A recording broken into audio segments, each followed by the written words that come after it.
بسم اللہ الرحمن الرحیم۔ السلام علیکم جی۔ تو پیارے ساتھیو، آج ہم آپ کی خدمت میں ایک بار پھر سے حاضر ہیں ایک خوفناک یادگار سفر کے ساتھ، جسے ہم آپ کی خدمت میں حاضر کرنے جا رہے ہیں۔ امید کرتے ہیں کہ آپ کو یہ کہانی بے حد پسند آنے والی ہے۔ تو چلیے بنا کسی دیری کے اس کہانی کا آغاز کرتے ہیں۔ شام ہوتے ہی آسمان پر گہری سیاہ بادلوں نے ڈیرے جما لیے۔ بہر خاموشی ہر طرف سبک رفتار سواری کی مانند پھیل رہی تھی۔ شریر گرم ہوائیں ہر سو تلوار بے نیام کی طرح چل رہی تھی۔ چار سو ہو کا عالم تھا۔ اسی اثناء میں گاؤں کے رہائشی جلدی سے اپنے کاموں کو نمٹا رہے تھے۔ ہر فرد کی کوشش تھی کہ جلد از جلد اپنے کاموں کو مکمل کر کے پرسکون نیند سے لطف اندوز ہو سکے، لیکن یہ شام گزشتہ شاموں کی طرح نہیں تھی۔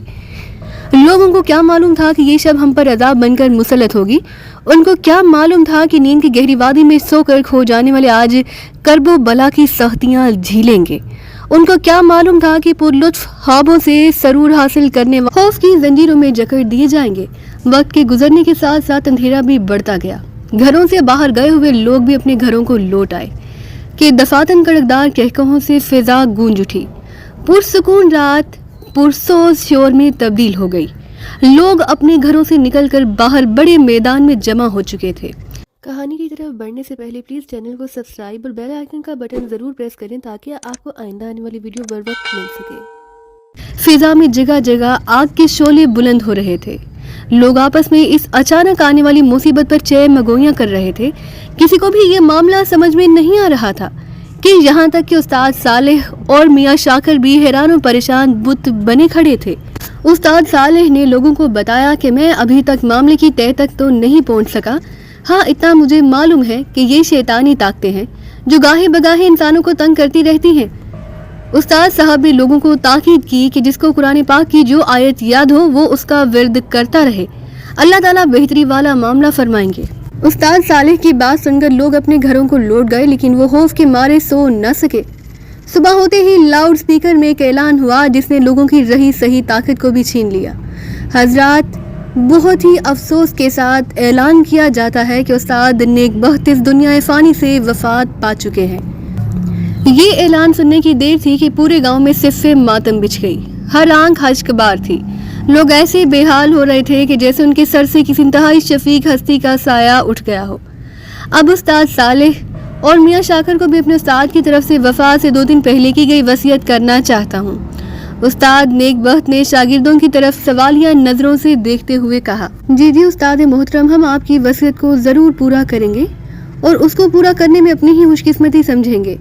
استاد صالح اور میاں شاکر نے بیک زبان ہو کر عرض کیا، بات یہ ہے کہ میری وفات کے بعد تم دونوں کو وادی المرگ جانا پڑے گا، کیونکہ مجھے خوف ہے کہ وہ شیطانی طاقتیں جو میں نے وادی المرگ سے قید کر رکھی تھی میری وفات کے بعد لوگوں کو تنگ کریں گی اور انہیں نقصان پہنچائیں گی۔ اس لیے تم لوگ وہاں جا کر انہیں دوبارہ قید کر لینا۔ بیٹو یاد رکھو، اگر تم لوگوں کے ساتھ خیر خواہی کرو گے تو خدا تم پر مہربان ہوگا۔ اب بتاؤ تمہاری کیا رائے ہے؟ استاد نیک بخت کے لہجے میں کپکپاہٹ اتر آئی۔ استاد جی، انشاءاللہ ہم ایسا ہی کریں گے اور آپ کی وصیت کو پورا کر کے لوگوں کو ضرور فائدہ پہنچائیں گے، استاد صالح نے ادب سے جواب دیا۔ 2 دن کی علالت کے بعد استاد نیک بخت اس دار فانی سے کوچ کر گئے۔ وہ واقعی اس میں باسمی تھے۔ نیک بخت ان کی وفات پر ہر آنکھ اشک بار تھی۔ ان کے چہرے پر نور کو دیکھ کر ہر آنکھ اشک کر رہی تھی۔ غم سے نڈھال لوگ بے قابو ہو رہے تھے۔ صالح اور شاکر کی حالت بھی غیر تھی۔ 3 دن کی سوگ کے بعد شاکر اور صالح اپنے گھروں کو واپس آئے۔ حالات معمول پر آنے کے بعد دونوں اپنے علاقے میں استاد کی وراثت لیے مصروف عمل ہو گئے۔ قصبہ کی آبادی چونکہ کافی تھی، اس لیے بہت جلد انہوں نے مقبولیت حاصل کر لی اور اپنے اخلاص کی بدولت دیکھتے ہی دیکھتے ان کے گرد ایک جمع غفیر ہو گیا۔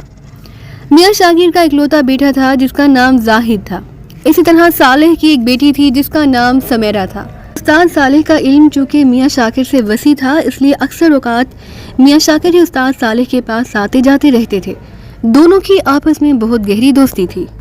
ایک دن میاں صاحب نے اپنے بیٹے سے کہا، آپ کے چچا صالح آپ کو بہت یاد کرتے ہیں، کبھی میرے ساتھ چلو اور ان سے ملاقات کریں۔ ٹھیک ہے ابو جی، کل جب آپ جائیں گے تو مجھے بھی ساتھ لے چلیے گا، زاہد نے کہا۔ اگلے دن پہلے پہر باپ بیٹا استاد صالح کے گھر جا پہنچے۔ واہ شاکر، آج تو اپنے چاند سے لل کو بھی اپنے ساتھ لے آئے۔ استاد صالح نے پرتپاک استقبال کرتے ہوئے کہا، بس جی میں نے سوچا کہ آج بھائی کی خواہش کو پورا کر ہی دوں۔ میاں شاکر نے کہا، کیسے ہو بیٹا؟ آؤ بیٹھو۔ شکریہ انکل، میں ٹھیک ہوں، زاہد نے مسکراتے ہوئے جواب دیا۔ بیٹی سمیرہ، استاد نے پکارا۔ جی ابا جی۔ سمیرہ تیزی سے آتے ہوئے زاہد کو دیکھ کر تھوڑی دیر کے لیے جھجکی، پھر شرماتے ہوئے سلام کیا اور استاد صالح کو سوالیہ نظروں سے دیکھنے لگی۔ بیٹی، یہ آپ کے چچا میاں شاکر اور یہ ان کے بیٹے زاہد ہے، ان کی خاطر تواضع کرو۔ ابو جی نے حکم دیا تو زاہد نے سمیرہ کو کن اکھیوں سے دیکھا تو سمیرہ دھیرے سے مسکرا کر واپس چلی گئی۔ کچھ دیر بعد وہ ٹرے ہاتھ میں لیے نمودار ہوئی۔ زاہد نے اپنی نظر اٹھا کر دیکھا تو نشیلی آنکھوں والی خوبصورت نینوں والی ایک پیاری سی گڑیا اس کے سامنے موجود تھی۔ واپس آنے کے بعد کئی دنوں تک سمیرہ کا معصوم سا چہرہ زاہد کے ذہن میں گھومتا رہا۔ پھر تو استاد صالح کے گھر اس کا آنا جانا گویا معمول بن گیا۔ اب تو دونوں کے درمیان کافی حد تک بے تکلفی بڑھ گئی، گویا کہ سمیرہ زاہد کی زندگی بن گئی تھی۔ وقت کی فطرت ہے گزرنا، یہ روکنے سے رکتا نہیں، تھامنے سے تھمتا نہیں۔ ایک وقت آیا جب استاد صالح کو کسی ضروری کام کی وجہ سے دوسرے شہر جانا پڑا۔ جہاں وہ 4 دن رکے رہے، اسی دوران سمیرہ کے ساتھ ایک عجیب و غریب واقعہ پیش آ گیا۔ کسی کے ذہن میں بھی خیال نہیں تھا کہ ایسا ہو جائے گا۔ ہوا یہ کہ استاد صالح کو گئے ہوئے پہلا دن تھا۔ ادھر آدھی رات کے قریب کا وقت تھا تو سمیرہ کے کمرے سے دلدوز چیخیں سنائی دی جس نے دور دور تک لوگوں کو جگا دیا۔ سمیرہ کی ماں فاطمہ ننگے پاؤں سمیرہ کے کمرے کی طرف بھاگی۔ سامنے دل دہلا دینے والا منظر تھا، پسینے سے شرابور، بال بکھرے ہوئے، دوپٹہ غائب، خوف سے آنکھیں پھٹی ہوئی تھیں، چہرے پر ہوائیاں اڑ رہی تھیں۔ عجب حالت سے 2-4 سمیرہ سوچوں میں گم تھی۔ میری پیاری بیٹی، میری جان جگر، کیا بات ہے؟ کیا ہوا؟ کس نے تمہاری یہ حالت کی ہے؟ پریشان ماں نے آتے ہی کئی سوال کر ڈالے، لیکن مجال ہے کہ سمیرہ پر کوئی اثر ہوا ہو؟ وہ تو جیسے مٹی کی دیوار ہو۔ بیٹی بتاؤ تو صحیح، ہوا کیا ہے؟ ماں نے سمیرہ کے کندھے سے پکڑ کر زور سے جھنجھوڑا۔ ہاں نہیں، کچھ نہیں امی، سمیرہ نے ایک دم چونکتے ہوئے کہا۔ کیا چیخوں سے ساری بستی کو سر پر اٹھایا ہوا تھا اور کہتی ہو کچھ نہیں ہوا؟ اپنی حالت تو دیکھو۔ ماں فاطمہ نے کہا۔ چلو بتاؤ شاباش۔ فاطمہ کے لہجے میں منت و سماجت اتر آئی۔ امی، میں سوئی ہوئی تھی کہ دفعتاً مجھے محسوس ہوا کہ میرے کمرے کا دروازہ کھلا ہے اور کوئی اندر آیا ہے۔ میں اپنا وہم سمجھ کر توجہ نہ دی، لیکن کچھ ہی دیر بعد قدموں کی واضح چاپ سنائی دی۔ اب کی بار میں نے آنکھیں کھولی تو امی، وہ فاطمہ سے لپٹ کر بچوں کی طرح رو پڑی۔ فاطمہ سمجھ گئی کہ اس کے ساتھ کیا ہوا، کیونکہ استاد صالح کے ساتھ اسے زندگی گزاری تھی اور اس کے سامنے اس طرح کے کئی واقعات پیش آ چکے تھے۔ لیکن پھر اس نے پوچھا، بیٹی بتاؤ نا، پھر کیا ہوا؟ امی کیا بتاؤں، وہ ایک بہت بڑے جنتی والا دیو کامت جن تھا جس کا سارا جسم سیاہ بالوں سے بھرا ہوا تھا، منہ میں سے 2 لمبے باریک دانت نکلے ہوئے تھے، اس کی آنکھیں گویا انگاریں تھیں۔ اتنی مکروہ شکل میں نے پہلے کبھی نہیں دیکھی۔ اس نے میری طرف انگلی سے اشارہ کیا تو میرے جسم میں آگ لگ گئی۔ سمیرہ نے سارا واقعہ تفصیل سے بتایا۔ بیٹی، اس نے تم سے کوئی بات بھی کی؟ فاطمہ نے پوچھا۔ ہاں، اس نے کہا تھا کہ استاد نیک بخت نے ہمیں بہت تکلیفیں پہنچائی ہیں، ہمیں جلایا اور وادی المرگ سے ہمیں قید کر لیا، لیکن اس کے مرنے کے بعد ہم اب آزاد ہیں۔ ہا ہا ہا ہا، ہم جو چاہیں کر سکتے ہیں، سمیرہ نے جواب دیا۔ چلو بیٹی اٹھو، وضو کر کے 2 نفل پڑھو، اللہ سب بہتر فرمائیں گے۔ آپ کے والد صاحب جب تک نہیں آتے ہم کیا کر سکتے ہیں؟ فاطمہ نے کہا۔ سمیرہ اٹھ کر وضو کرنے چلی گئی۔ ماں نے بھی وضو کیا اور دعا میں مصروف ہو گئی۔ استاد صالح کو گئے ہوئے 2 دن بیت گئے تھے۔ اگلے دن سمیرہ اور زاہد کی ملاقات ہوئی۔ آج کیا بات ہے؟ بجھے سے انداز میں جناب کے زاہد نے سمیرہ کی آنکھوں میں بے چینی اور اضطراب کو دیکھتے ہوئے پوچھا۔ نہیں زاہد، کوئی خاص بات نہیں، سمیرہ نے مسکراتے ہوئے کہا، لیکن دل کو دل سے راہ ہوتی ہے۔ زاہد نے محسوس کر لیا کہ کوئی غیر معمولی بات ہوئی ہے۔ پھر خوبصورت سے چہرے پر دھنک کی رنگوں کی جگہ کیوں غموں کی دنیا نے ڈیرے ڈال دی ہیں؟ پلیز بتاؤ نا، کیا ہوا ہے؟ زاہد نے منت بھرے انداز میں کہا۔ یہ غموں کا حسار بھی عجیب ہوتا ہے، جو اپنوں سے بات ہوتے ہی ٹوٹ کر بکھر جاتا ہے، اپنوں کی بات سن کر ٹوٹ کر بکھر جاتا ہے۔ سمیرہ کا غم بھی اشکوں کی صورت میں بہنے لگا۔ پھر کیا تھا؟ زاہد جو پہلے ہی پریشان تھا، سمیرہ کے آنسو دیکھ کر تڑپ اٹھا اور کہنے لگا، پلیز سمیرہ، تمہیں پتہ ہے تمہارے آنسو میرے لیے کتنے قیمتی ہیں؟ پلیز ایسا نہ کرو، میری جان نکل جائے گی، اصل بات بتاؤ۔ سمیرہ نے سارا واقعہ دہرایا جو گزشتہ رات اسے پیش آیا تھا۔ تمہیں کچھ بھی نہیں ہوگا، سب ٹھیک ہو جائے گا۔